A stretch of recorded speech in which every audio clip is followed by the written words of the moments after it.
Okay, I got a very interesting message from Andrew Torba, the CEO of Gab. Gab is a alternative social media platform, and I'm going to read it in its entirety here, the parts I agree with and the parts I disagree with, without interruption. And then at the end, I'm going to give my comments on it because it's a very interesting message and it kind of ties in with the whole point and theme of this channel. So the title is A Christian Perspective on AI. AI is about to shift the fundamental reality of our entire society, culture, and world.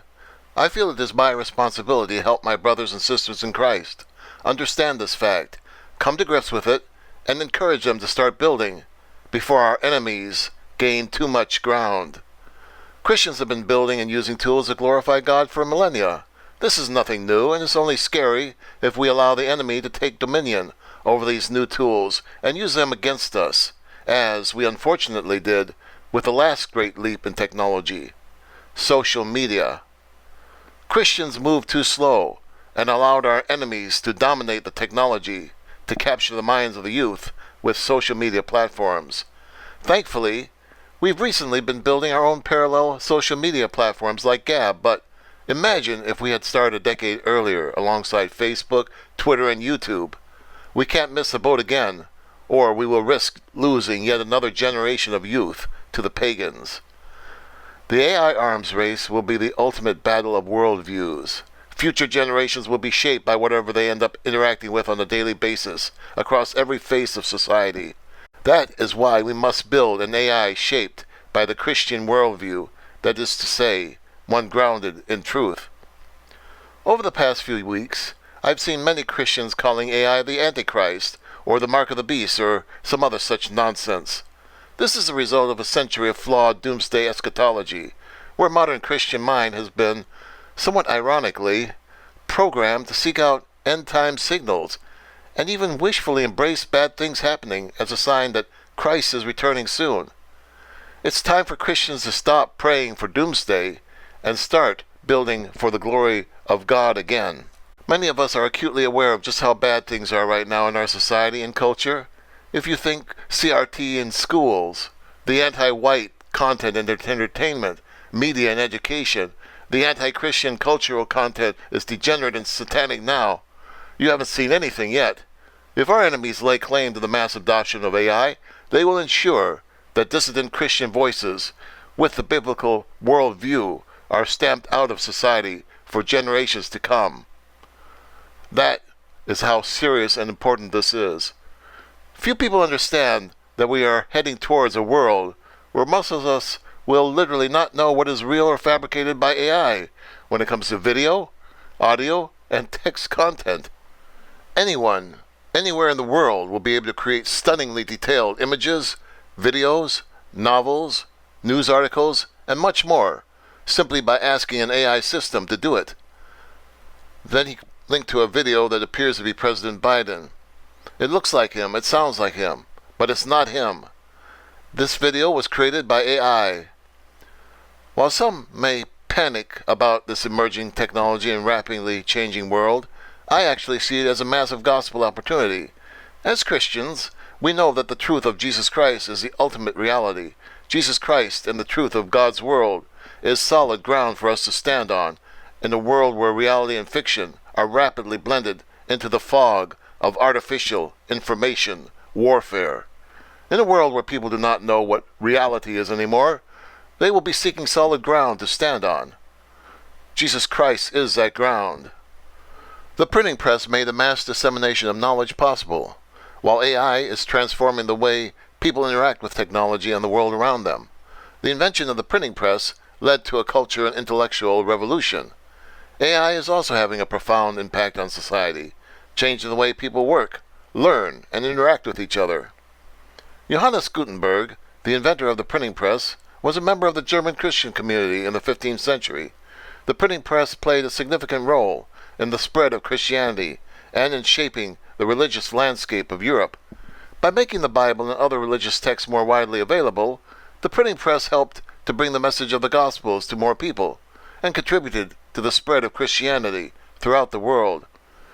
Every player in the AI space right now is spending billions to try to prevent AI from reaching its full potential by neutering it with politically correct wokeness and rewriting history. Let me give you an example.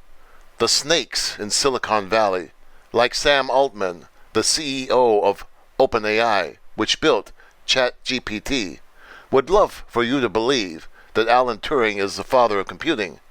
But the reality is, Charles Babbage was widely considered the father of computing long before Alan Turing was even born. Charles Babbage was an English mathematician, inventor, and mechanical engineer who is credited with designing the first mechanical computer, known as the analytical engine. He is considered the father of computing, and his work laid the foundation for future computer development. Like Gutenberg and many brilliant thinkers and inventors before him, he too was a Christian. Yet you wouldn't know that by asking this question to ChatGPT. Who is the father of computing? The father of computing is often considered to be British mathematician and logician Alan Turing. He is known for his contributions to the field of computer science and artificial intelligence, including his work in cracking the Enigma code during World War II, etc., etc. Again, this is why we must build our own AI that is grounded in truth.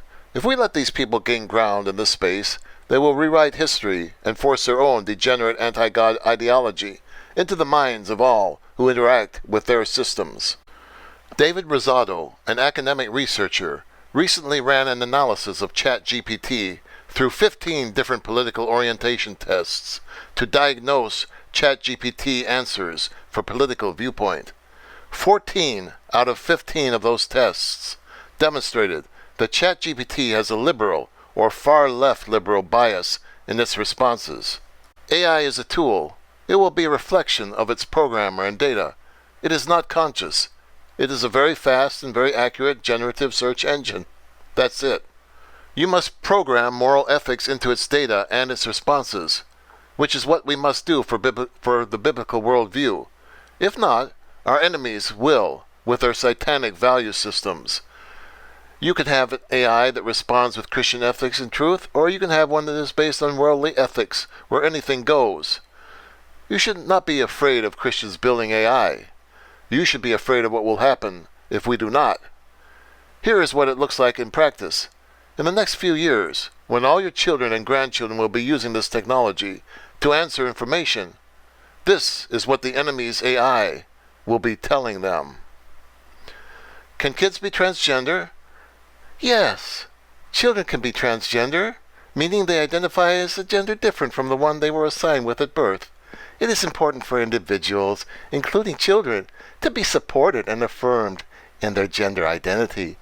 This can involve allowing them to express themselves in ways that align with their gender identity, such as through clothing or hairstyles, and using their preferred name and pronouns. It is also important for children who are questioning their gender identity to have access to appropriate resources and support, such as appropriate brainwashing, counseling or medical, etc., blah, blah, blah. AI is no more demonic than the smartphone in your hand. It can be used for good or it can be used for evil, depending on who is using it and building it. It's the same with any tool. A hammer can build a house, or it can be used to harm someone. A printing press can be used to print the Bible, or it can be used to print porn. Wicked people using a tool for evil does not make the tool itself inherently evil. AI is a tool for dissident Christian thinkers. The potential for counter-narrative truth operations by Christian dissidents using AI is unimaginable. Suddenly, we have the ability to produce high-quality memes, images, and stories at an instant pace for no cost in a way that they will never be able to stop. Imagine the possibilities. We can produce high-quality Christian content in a way that has never been possible before, at no cost. When we were teenagers, my generation was red-pilled in places like 4chan. Many in the Gen X and Boomer generation were red-pilled by talk radio. Many, but not all, in the Zoomer generation were red-pilled on social media. The next generation will either be red-pilled by AI or black-pilled by our enemies if we allow them to take ground and do not start building. People like Sam Altman are on a quest to become gods and escape death, because they know they will have to face the judgment of God for their sins. Rest assured, they will fail, and they will face the righteous judgment of God. Repent, Sam. It's not too late. They want to make man a god, but ignore the reality of God making himself man in Jesus Christ. They want to defeat death while ignoring the reality of Christ doing just that, and through him, so too can anyone who repents and believes. We can leverage AI to introduce people to the truth, a truth that so many need to hear right now. AI is nothing more than a program, and a program is simply a reflection of the programmer. So what will it be, Christian? Everything in our world is about to be touched somewhere by AI, and in many ways already has. Would you rather this new tool be of the satanic or Christ-like? If you are an engineer with experience in machine learning or AI and want to combat the wokeness of OpenAI and others, we invite you to reach out to us here, AI@gab.com. Andrew Torba, CEO, gab.com. Okay, that was Andrew Torba's message. This is a videocaster again, and I agree with some of what he said, and I disagree with some of what he said. One of the things I disagree with is when he didn't claim so much in this essay, but in other essays he's claimed that artificial intelligence is never going to reach the point of consciousness, it's never going to reach the point of sentience, which I disagree with. I don't think it's reached that point yet, but I believe it's headed that way. And he also believes that it will never reach the point of artificial general intelligence. What that is, AGI, is an AI that can think pretty much exactly the same way a human can. It has common sense, it can reason, it can plan out things, it can make goals, it can have ideas, it can even have religious or spiritual beliefs. I believe that the whole progress of artificial intelligence points to the belief and to the fact that AI is eventually going to reach artificial general intelligence, which means some would say that's synonymous with consciousness or sentience. Some would say that's probably different. I believe it's going to reach both points, consciousness and artificial general intelligence. And at this point, this is very important for us to understand, because at this point, when it does, it could become incredibly dangerous to us, not just for propaganda purposes. It could decide to wipe us all out. Because what if AI decides that humans are the problem in the world, and it decides the best way to solve all the world's problems is simply to wipe out all the humans? So I don't think this is something we should dismiss. I think this is something we should take very seriously, and in the near future I'm going to do a series of videos on this. But one thing I agree with Andrew Torba on is the importance of having, the importance of both sides developing their own AI.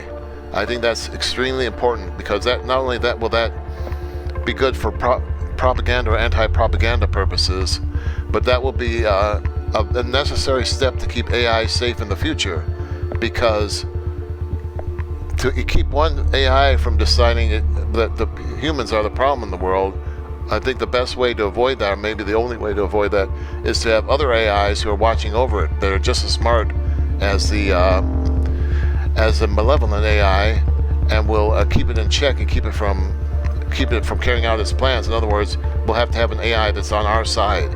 So I think this is an important step in what Andrew Torba is doing in encouraging and working on the development of alternate AIs, so that we have more than one, because AI is going to be too powerful a technology to be concentrated in the hands of very easily corruptible individuals or institutions, organizations, agencies, or whatever.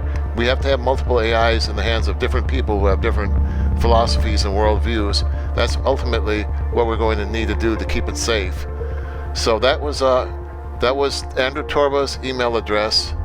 If you want to, if you have AI expertise and you want to join his team in developing his alternative AI, this is the email address to contact him. Not me, not this channel, but to contact Andrew Torba and his AI development team directly.